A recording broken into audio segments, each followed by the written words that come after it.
Tinawag na ni Chanley ang mga kaanak ng pinuno ng nayon. Nang makita ng mga ito na nakapikit na ang mga mata ng pinuno ng nayon, umagulgol na ang mga ito sa iyak. Sinulyapan na lang ng huling beses ni Chanley ang kanyang lolo at lumabas na ito ng bahay. Pagkatapos matanggap ang huling abilin ng kanyang lolo, hindi niya alam kung ano ang kanyang mararamdaman. Iniisip niya na kapag dumating si Jiang Li para tapusin sila ay wala siyang magagawa at ang tanging paraan lang niya ay kumaripas ng takbo. Akala niya talaga dati nang magising ang kanyang espesyal na abilidad ay hindi na siya matatalo na parang isang bayani.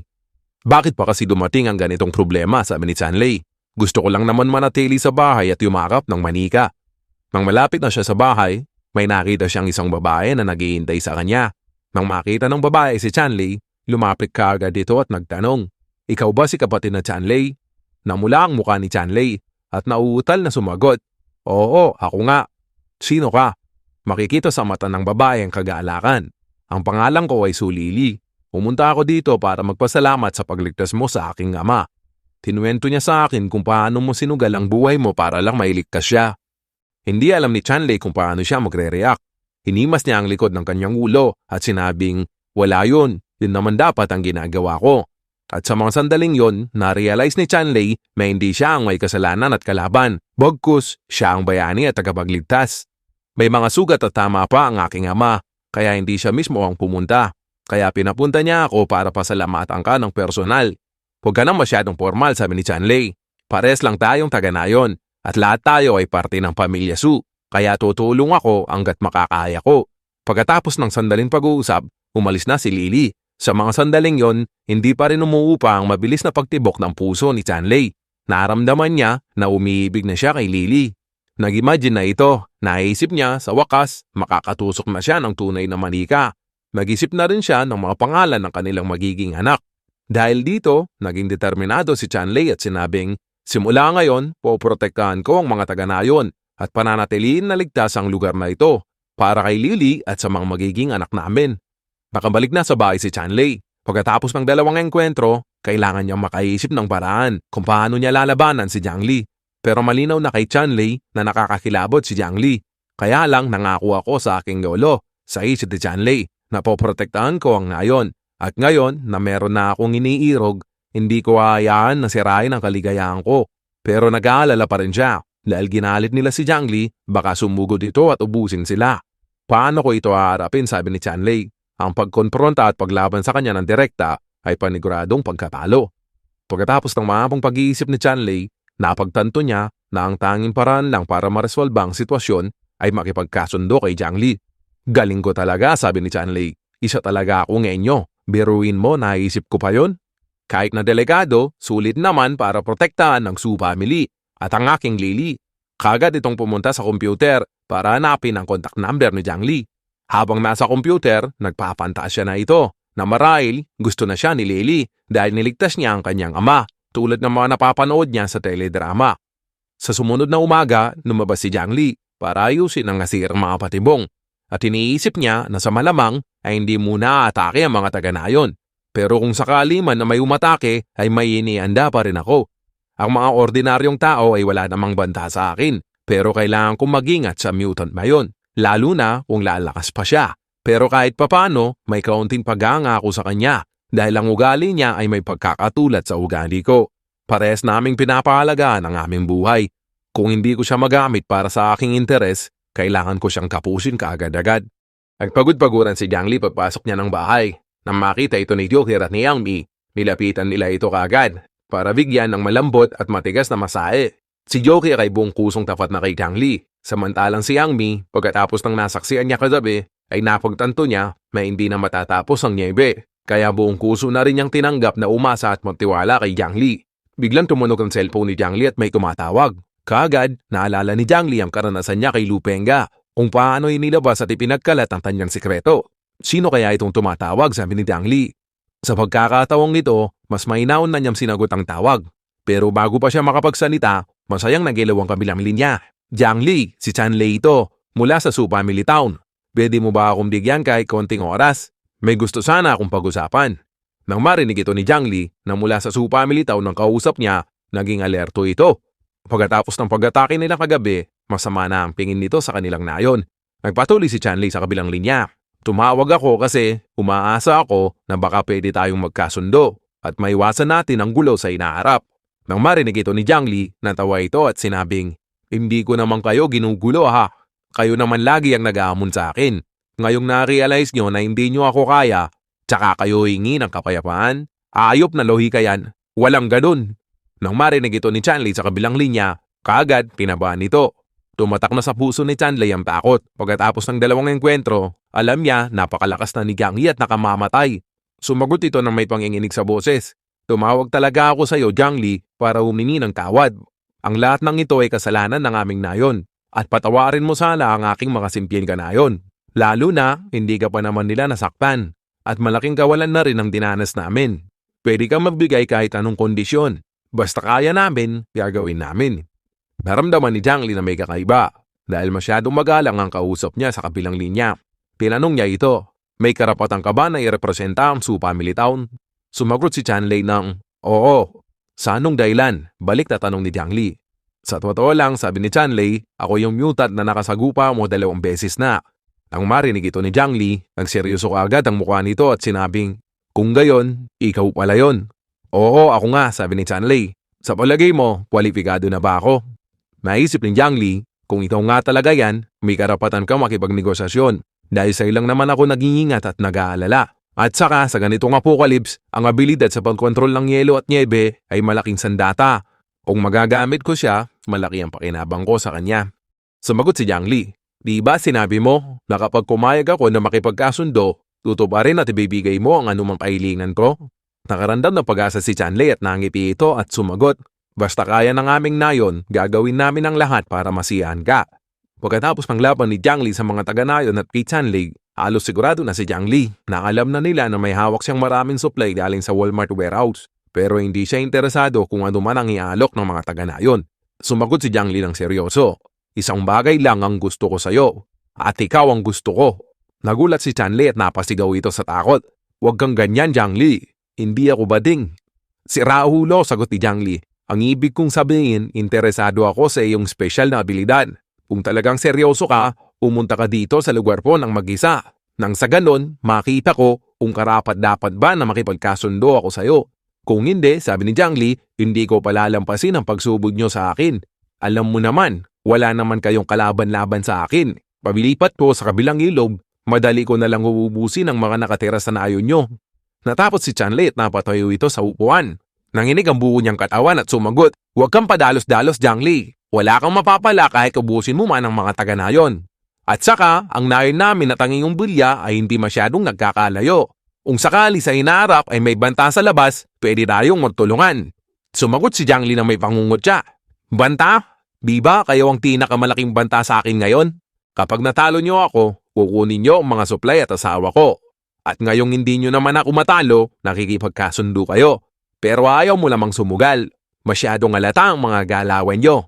Kung talagang gusto mong makipagkasundo, ipakita mo ang sinseridad mo. Ano ba ang ibig sabihin ng pagtawag mo sa akin?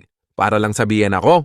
Kung talagang seryoso kang makipagkasundo, punta ka sa bahay ko nang ikaw lang mag-isa. 12:30 yung punto ng hapon. Ikaw ang bahala kung pupunta ka o hindi. Nasa sayo na yon. Kung hindi ka pupunta, maglalaan ako ng oras para puksain ang nayon nyo." Nang marinig ito ni Chanley, nataranta ito. Gumaki ang kilabot niya sa kanyang puso at nawala na siya sa daloy ng negosasyon. Bumalik sa alaala niya ang pagmasakir ni Jiang Li sa mga kanayon niya kahapon. Nanginginig na sumagot si Chanley, Okay, pupunta ako." Pero bago pa siya matapos magsalita, pinutol na ni Jiang Li ang tawag. Natulala si Chanley. Nanlambot ito at napaluhod sa sahig.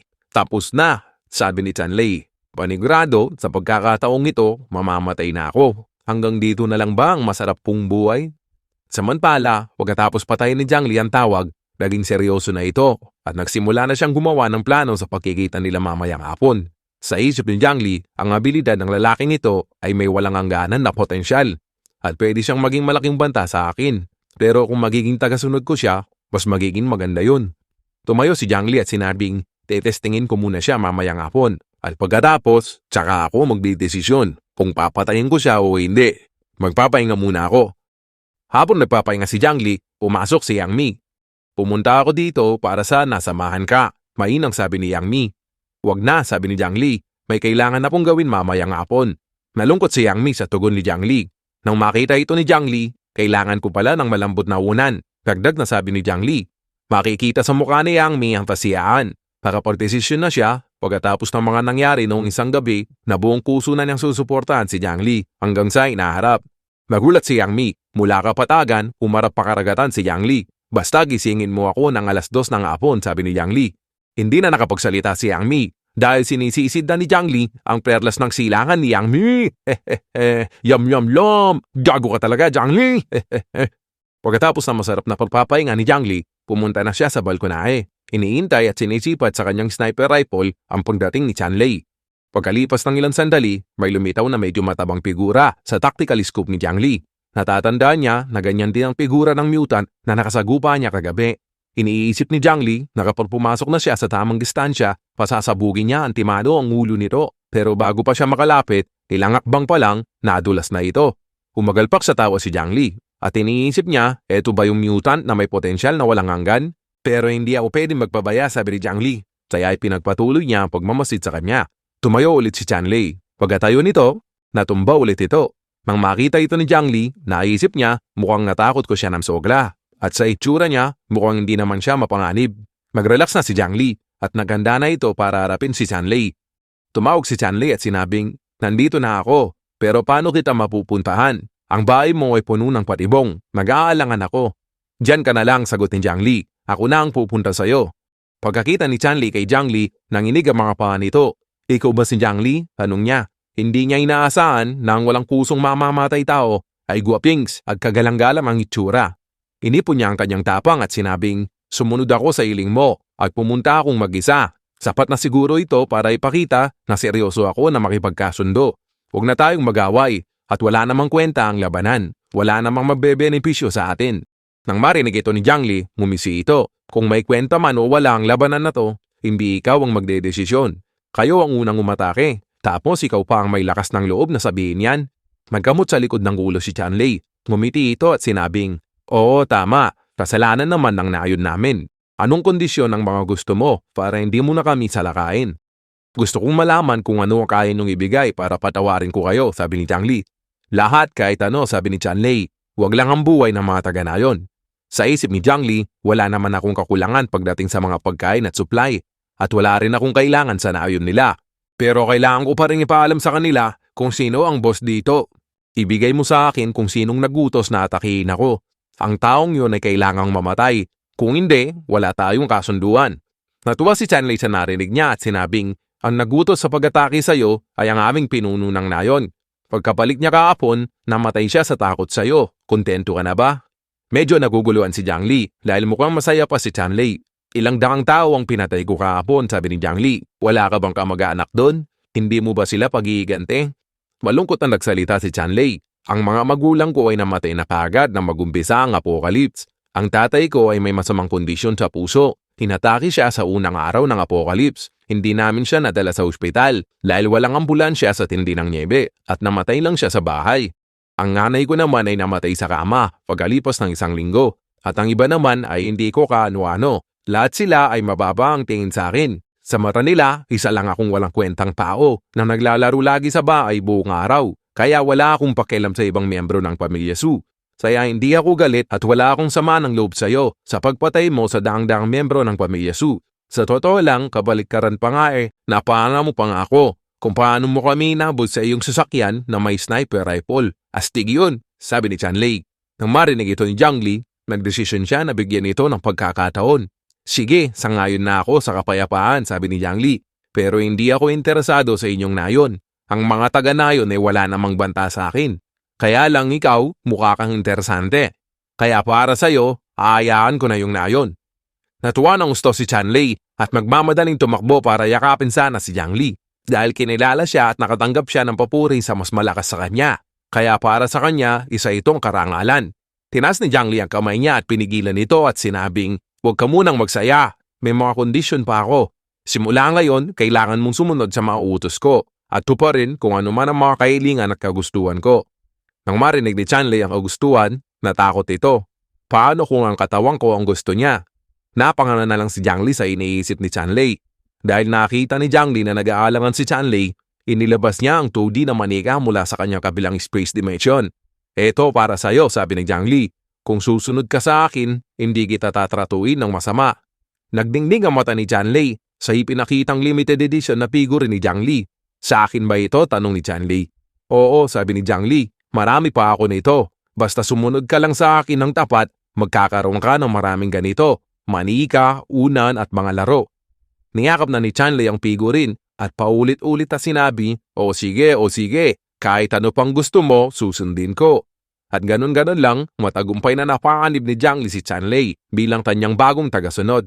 Natural na nagustuhan ni Jiang Li si Chanley, maliban sa pagiging prangka. Naramdaman niya na maasahan din ito, pero ang pinakamahalaga ang kanyang special na abilidad na maraming potensyal sa ganitong apocalypse. Tutal, nandito ka na rin naman, tulungan mo ako, sabi ni Jiang Li. Nagtanong si Chanley kung anong klaseng tulong ang kailangan niya. Sumunod ka at maiintindihan mo. Nilabas ni Jiang Li ang kanyang SUV na pangnyebe mula sa kabilang dimensyon. Natulala si Chanley at sinabing, ang oras ay pangalawa lang, pero ang space ang ari. Kapatid na Jiang Li, ang special na abilidad mo ay natatangi sa mundo. Napaisip si Jiang Li sa sinabi ni Chanley. Nung nasa bingit ako ng kamatayan, bumalik ako ilang buwan bago ang apocalypse. Hindi ba time travel yon? Baka meron pa akong abilidad na tungkol sa time travel na hindi ko pa natutuklasan na may kaugnayan sa aking space na abilidad. Tsaka ako naiisipin yon. Nag-uumpisa pa lang naman ma-develop ang aking special na abilidad, sabi ni Jiang Li. Pagkatapos magbaneo, nakarating na sina Jiang Li sa tapat ng isang malaking building na dating malaking gasolinaan. Ang lugar ko ngayon ay kumukonsumo ng mas malaking enerhiya kaysa sa dati kong safe house, sabi ni Jiang Li. Kaya kailangan kong mag-ipon ng maaga. Pagkatapos makumpirma ni Jiang Li ang lokasyon, inutusan niya si Chanley na alisin lahat ng nyebe na nakaharang. Para patunayan ni Chanley ang kanyang sarili, ginamit niya ang lahat ng kanyang lakas. Kasabay ng malakas na tunog, nagbitak-bitak ang makapal na nyebe. Pagkatapos, isang malaking tipak ng yelo ang umangat sa ere. Bago niya maiyagit sa gilid, nung una, relax lang si Chanley. Pero habang tumatagal, nahihirapan na siya. Minamasdan ni Jiang Li si Chanley sa likod. Kahit na naging tauhan na niya ito, kailangan pa rin niyang maintindihan at pag-aralan ang kanyang abilidad. Sa isip niya, mas maganda ng laging maingat at matalino sa iba. Pagkatapos ng 5 minuto, napalitaw na ni Chanley ang gasolinaan. Hingal na hingal ito at napaupo siya sa nyebe. Habang si Jiang Li, sa loob-loob niya, tuwang-tuwa ito at naisip niya na si Chanley ang gagamitin niyang pangunahing kagamitan para makakuha ng mga supply sa inaharap. Binigyan ni Jiang Li ng tsokolate si Chanley at sinabing, kumain ka para bumalik ang lakas mo. Nang makita ni Chanley ang tsokolate, lumiwanag ang mga mata nito at sinabing, paborito ko to. Matagal na akong hindi nakakatigil ng ganito. Binuksan niya kagad ito at kinain. Samantala, nagpadausdos si Jiang Li at pumunta na sa loob ng gasolinaan para kunin ang mga nakaimbak malangis. Pagkaraan ng ilang sandali, lumabas na si Jiang Li. Pumalakpak si Chanley at pinuri niya ito. Ang bilis! Ang lupit mo talaga, kapatid na Jiang Li. Nang marinig ito ni Jiang Li, nakarandam ito ng konting iya dahil ang pinakamalaking trabaho ay ginawa na ni Chanley at ang ginawa lang niya ay iunat ang kanyang mga kamay para ilagay ang mga tangke ng langis sa kanyang kabilang space. Hindi lapatayo ni Jiang Li si Chanley at tinanong niya ito, hindi mo pa ba nasubukan ang abilidad mo dati na magukay ng mga supply at kagamitan? Siyempre, nasubukan ko na, sagot ni Chanley. Kaya lang, dahil sa sobrang lamig ng panahon, hindi kami makalayo. Hindi rin kasi purong Siberian Husky ang mga aso namin, kaya nagagawa lang namin magukay ng mga supply sa malapit. Pero para sa amin, sapat na yon. Hindi namin kailangan pumunta sa malayo para isugal ang mga buhay namin. Tinignan ni Jiang Li si Chanley na parang isang kayamanan at sinabing, ang pagpunta sa malayo ay hindi problema. Basta sumama ka lang sa akin at sumunod at magiging maayos ang buhay mo. Sabay labas ni Jiang Li ng isang backpack. Eto ang mga supply mo bilang gantimpala sa ginawa mo ngayon. Habang hawak ni Chanley ang backpack, masayang-masaya ito at ang kanyang mga mata ay maiyak-iyak. Kapatid na Jiang Li, basta sabihin mo lang kung ano ang ipapagawa mo. Kapag nag-aalinlangan ako, hindi ako karapat-dapat na maging tagasunod mo. Naganda na at nagmaneho na pabalik si Jiang Li at tinanong si Chanley, paano nagising ang iyong special na abilidad?